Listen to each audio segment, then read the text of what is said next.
নারায়ণগঞ্জের রূপগঞ্জের সমবায় সমিতির নামে চলছে প্রতারণা। ব্যাংকের চেয়ে বেশি মুনাফার প্রলোভনে টাকা জমা রেখে সর্বস্ব হারিয়েছেন হাজারো মানুষ। গত এক যুগে গ্রাহকদের প্রায় 100 কোটি টাকা নিয়ে উধাও হয়েছে অর্ধ শতাধিক সমবায় সমিতি। মামলা করেও মিলছে না প্রতিকার। বছরের পর বছর ধরে ঘুরছেন ভুক্তভোগীরা।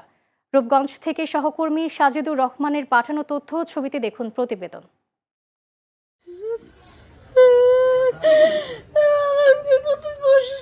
হাতে কয়েকটি মলিন কাগজ, ষাটোর্ধ্ব রহিমা বেগমের কাছে, যা শুধু কাগজ নয় বরং জীবনের শেষ সম্বল হারানোর দলিল। সড়ক দুর্ঘটনায় নিহত ছেলের ক্ষতিপূরণ হিসেবে পেয়েছিলেন 9 লাখ টাকা, যা বার্ধক্যের শেষ ভরসা হিসেবে রেখেছিলেন স্থানীয় আদর্শ সমবায় সমিতিতে। এখন সেই টাকা নেই ফেরত পাওয়ার নিশ্চয়তাও। অ্যাক্সিডেন্টে মারা গেছে।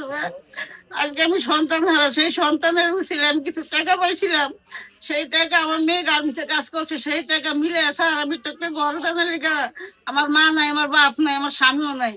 আমি অনেক এতিম অসহায় আল্লাহ কাছে কইছি, হাসিনার কাছে কইছি, হাসিনা কই হুন্না হাসিনা করছে কি টাকা দিয়ে আমার কাছে দাও, আমি তোমার কাছে থুই, আমাকে সমুদ্রের মধ্যে থুইলে তুমি নিশিরাইতে নিয়ে কাজ করতে পারবো, চলতে পারবো। আজকে সে কাছে টাকা চাইতে গেছে, সে আর অপমান করে আর মায়ের দোষ করতে চায়, সে মাদক দিয়ে ধরাই দিব, পুলিশের নাম ধরাই দিব, সে পুলিশেরা তো কথা শুনে, মাতবরও তো কথা শুনে।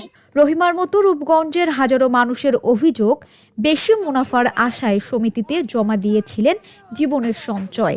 কেউ জমি বিক্রির টাকা, কেউ প্রবাসের আয়, আবার কেউ মেয়ের বিয়ের জন্য জমানো অর্থ তুলে দিয়েছিলেন এসব প্রতিষ্ঠানের হাতে। আজ সব হারিয়ে নিঃস্ব তারা।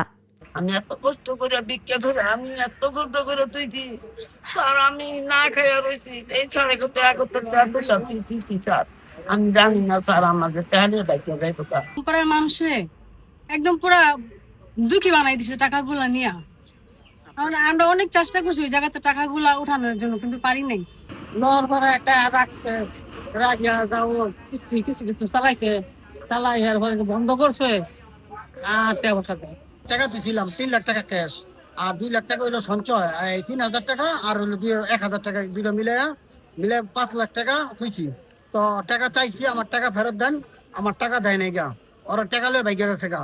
2 লাখ টাকা দিছি, কইছে এটা দিব কইছে কিছুদিন পরে দেবো করতে ওখানে কইলে ওই টাকা দিয়া লাইছি।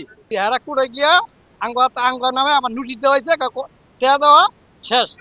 এদিকে টাকা নিয়ে আত্মগোপন করা সমিতিগুলোর বিরুদ্ধে ব্যবস্থা নেওয়ার কথা বলছেন উপজেলা সমবায় কর্মকর্তা। যেটা আসলে এভাবে ব্যাংকিং কার্যক্রমের মাধ্যমে আমানত গ্রহণের কোনো বিধান না থাকলেও সম্পূর্ণ গোপন রেখে, তথ্য গোপন রেখেই এরা এই কাজগুলো করেন।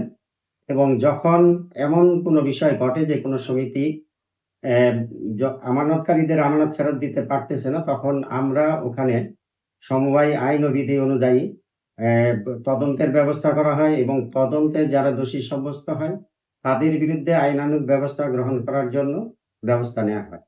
রূপগঞ্জে নিবন্ধিত 213টি সমবায় সমিতির মধ্যে 137টি এখন অকার্যকর।